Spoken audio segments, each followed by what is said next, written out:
So to give an example of a function which is 1, 1 and a function which is not 1, 1, linear transformation, very simple. If t of v is equal to v, then this is a 1, 1 because, well, it's pretty obvious. And if t of v is equal to 0, then that's not a 1, 1. So these are example. That's a 1, 1 linear transformation. That's not a 1, 1. That's a non-1, 1 linear transformation. But now let's move on to another concept, the concept of onto.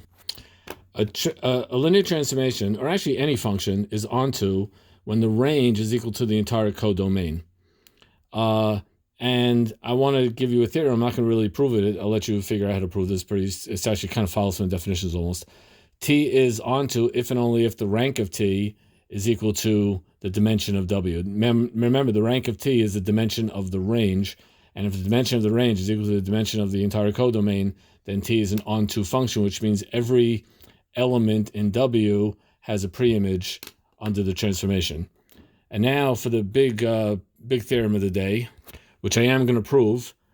If T linear transformation goes from V to W, and the dimension of V is equal to the dimension of W, and we'll say it's equal to N, we'll just call it N, but these two guys have equal dimension, then T is a 1, 1 function if and only if T is onto it. I'm going to prove this. So let's do it each direction at a time. So we're going to start with the first direction. Given that T is a 1, 1 function, well, that means that the kernel of T is the 0 vector, because we learned that from 1, 1 functions. And that means that the dimension of the kernel is 0. By the way, that's the number 0, not the vector 0. That's the vector 0. But anyway, we learned the theorem earlier that the dimension of the range of T equals n minus the dimension of the kernel of T. But we just said the kernel of T is 0. So the dimension of the range of T is equal to n, which is also happens to be the dimension of the of W, which is part of our given. And we have our theorem up here that if the range of T, if the dimension of the range, which is the rank of T, if that's equal to the dimension of W, then T is onto, which is what we're trying to prove. Yay, we got that side.